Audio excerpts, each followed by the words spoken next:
আমরা বৃষ্টির কারণে একটি গাছের নিচে দাঁড়িয়ে বৃষ্টি থামার অপেক্ষা করছিলাম। চাচির পোশাক ভিজে গিয়ে তার গায়ে লেগেছিল।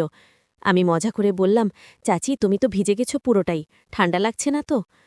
চাচি হাসি দিয়ে বললেন, আমি লজ্জা পাচ্ছি।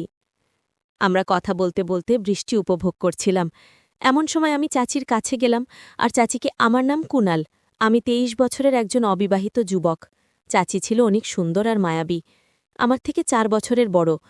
চাচি অনেক সাজগোজ করে থাকেন, তাতে আরও বেশি সুন্দর লাগে। চাচি শাড়ি পরতে অনেক ভালোবাসে। চাচিকে এভাবে পাবো কখনো ভাবিনি। আমার বাবা মা দুজনেই সরকারি চাকরিজীবী। পড়াশোনা শেষ করার পর আমি একটি কোম্পানিতে ইন্টারভিউ দিয়েছিলাম। একদিন আমার বাবা বললেন, গ্রামে গিয়ে তোমার দাদা দাদির সাথে দেখা করো, সেখানে তোমার চাচা চাচিরাও থাকে, কিছুদিন সেখানে থাকো, তারপর আমাদের কাছে ফিরে আসো। এরপর আমি বাইক নিয়ে গ্রামের উদ্দেশ্যে রওনা দিলাম এবং প্রায় ১৫ ঘণ্টা পর গ্রামে পৌঁছলাম। যাত্রা শেষে রাত প্রায় ১১টার দিকে আমি গ্রামে পৌঁছলাম। প্রায় ৪ বছর হয়ে গেল শেষবার দাদা দাদির বাড়ি আসার পর থেকে। আসলে লকডাউনের আগে বাড়িতে আসার ইচ্ছা থাকলেও আসা সম্ভব হয়নি। ১০ম শ্রেণী পর্যন্ত পড়াশোনার চাপ থাকায় বাড়িতে বেশি আসতে পারেনি। আমার এক চাচা শ্রমিক হিসেবে কাজ করতেন এবং নিজের খরচ সামলানোর জন্য কঠোর পরিশ্রম করতেন।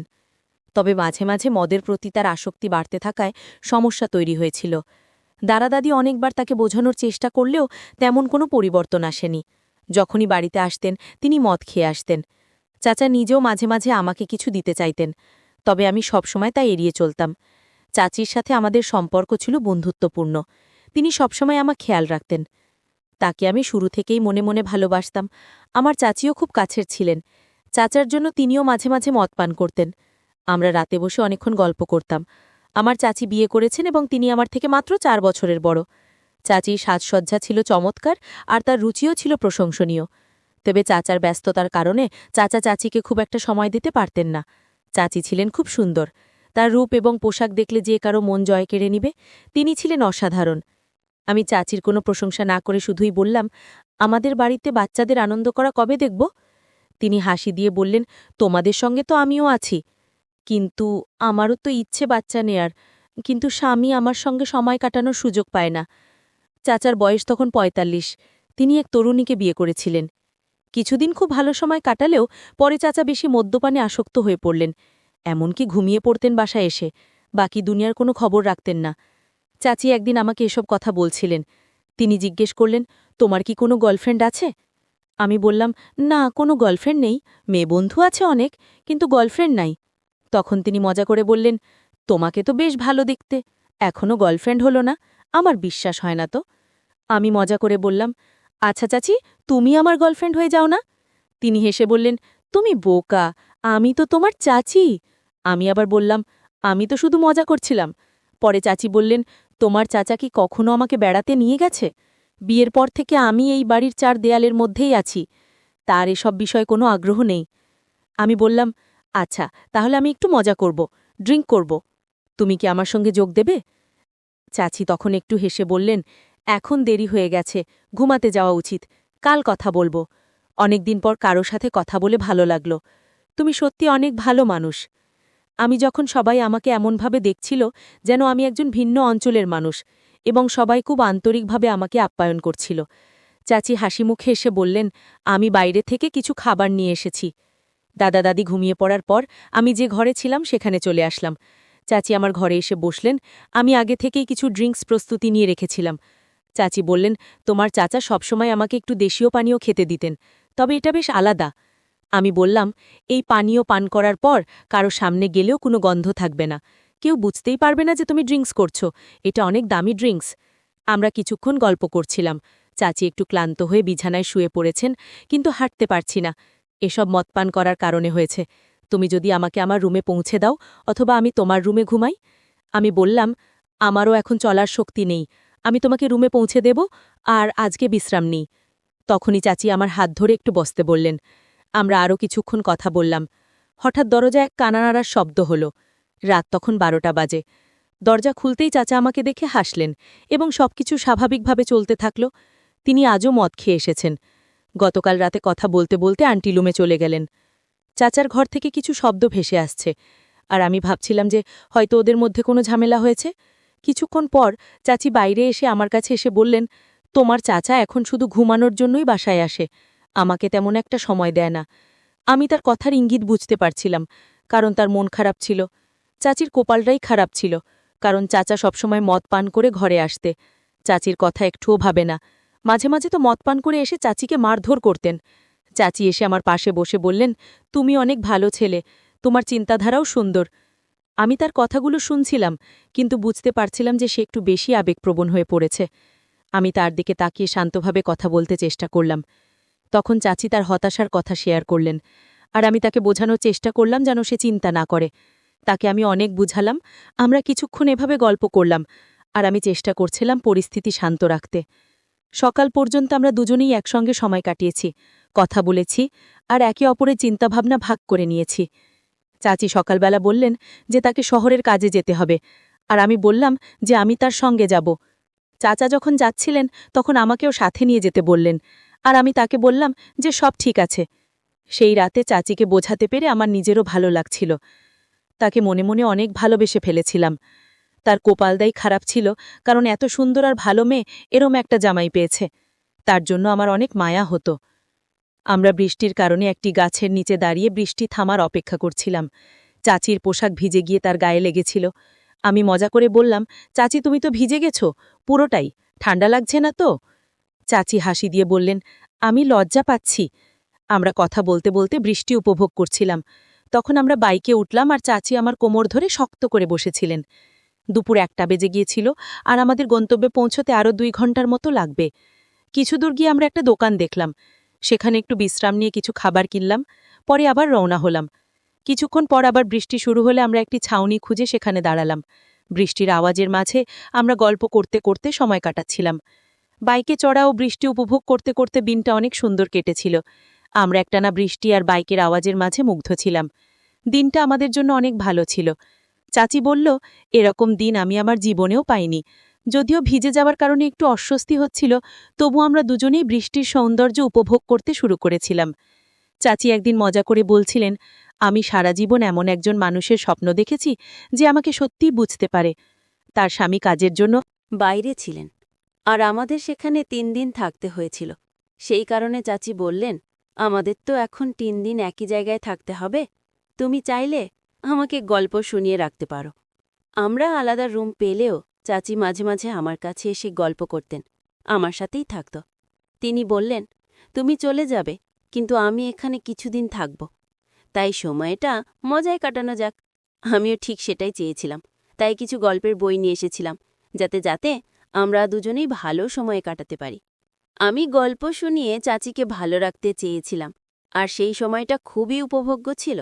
আমরা 3 দিন কাটিয়ে দিলাম বিভিন্ন গল্প আর হাসি তামাশায়। পরে যখন আমি শহরে ফিরতে শুরু করি, চাচির চোখে একটু মন খারাপের ছাপ দেখা গেল। তিনি আমাকে বললেন, তোমার মতো মানুষকে মনে রাখব সবসময়। আমি কাজের জন্য শহরে ফিরে গেলাম, আর চাচি মাঝে মাঝে আমাকে ফোন করে বলতেন, কখনো সময় পেলে আবার এসো, তোমার সঙ্গে আড্ডা দিতে আমার ভালো লাগে। চাচি আমাকে মন থেকে ভালোবেসে ফেলেছিল। তার সাথে কাটানোর সময়গুলো অনেক ভালো ছিল। চাচি আমাকে ফোনে একদিন বলেছিলেন, যখনই তোমার ইচ্ছা হবে আমার দরজা তোমার জন্য সব সময় খোলা থাকবে। মজা করে আমি বললাম, চাচি, এবার আমি সারা রাত তোমার সাথে গল্প করতে চাই।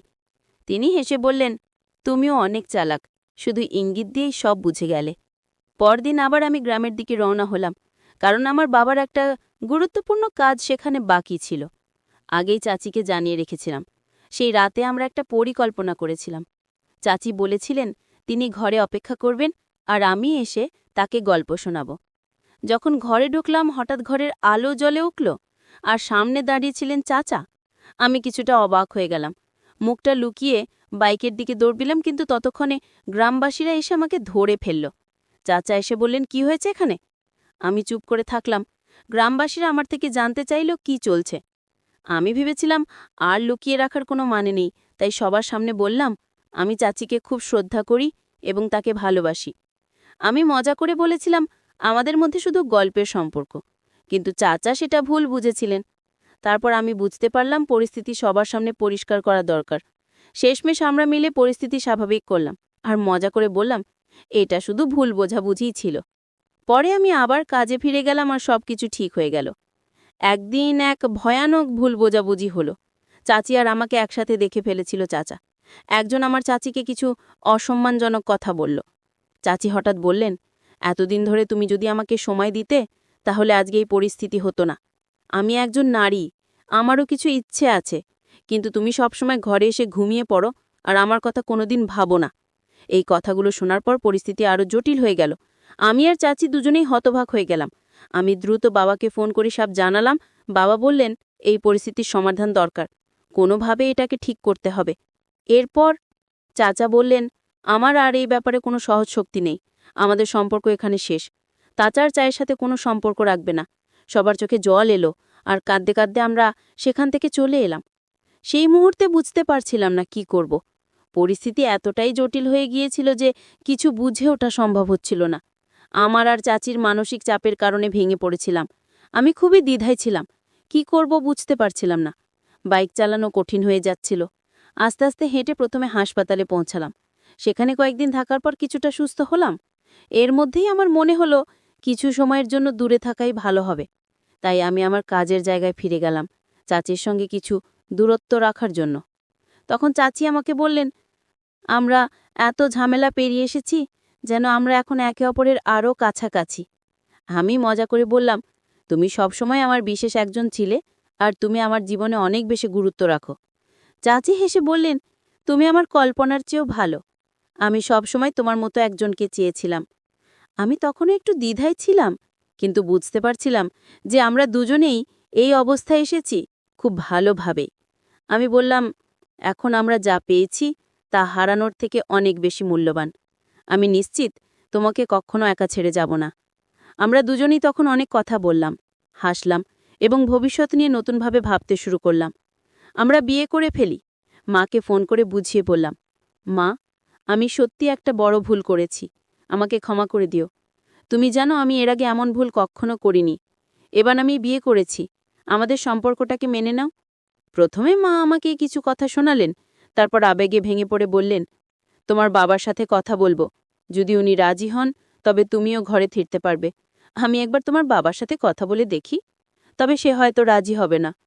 বাবা রাজি হননি। তারপর আমরা অনেক দূরে বাসা ভাড়া নিয়ে থাকতে শুরু করি। কিছুদিন চাচি অনেক মন খারাপ করে থাকত, কিন্তু সময়ের সাথে সাথে আমার ভালোবাসায় সে স্বাভাবিক হয়ে গেছে। সে এখন আমার সাথে থেকে অনেক খুশি। আমিও তাকে কাছে পেয়ে অনেক খুশি ছিলাম। 2 বছর পর আমি মাকে ফোন করলাম, যাতে আমাদের সম্পর্কটা তারা মেনে নেয়। আমি বললাম, মা, আমরা 2 বছর পর বাবা মা হয়েছি, আমাদের অনেক কিছু পেছনে ফেলে এসেছি। যখন মাকে জানালাম তিনি নাতি পেয়েছেন, তখন তিনি খুশিতে কেঁদে ফেললেন আর বললেন, তোমার বাবাকে এটা জানাতে হবে, একবার আমাদের বাড়ি এসো। আমার মনে হচ্ছিল বাবা এবার নিশ্চয়ই রাজি হবেন, এবং ঠিক তাই হলো। আমরা যখন বাড়ি পৌঁছালাম, বাবা প্রথমে কঠিন মুখে তাকালেন, কিন্তু নাতিকে দেখে তার মুখে হাসি ফুটে উঠল। আমাদের সবাইকে স্বাগত জানালেন। এই গল্প থেকে আমরা শিখি যে জীবনে ব্যস্ততার মাঝেও পরিবারের জন্য, বিশেষ করে সঙ্গীর জন্য সময় বের করা উচিত। আমাদের জীবনে অনেক চাহিদা থাকে, কিন্তু সম্পর্কের যত্ন নেওয়াও জরুরি, নইলে সম্পর্ক দুর্বল হয়ে পড়তে পারে।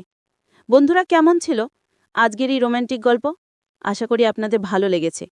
যদি পছন্দ হয় তাহলে ভিডিওটি লাইক, শেয়ার এবং চ্যানেলটি সাবস্ক্রাইব করতে এবং বেল আইকনটি ক্লিক করতে ভুলবেন না। ধন্যবাদ।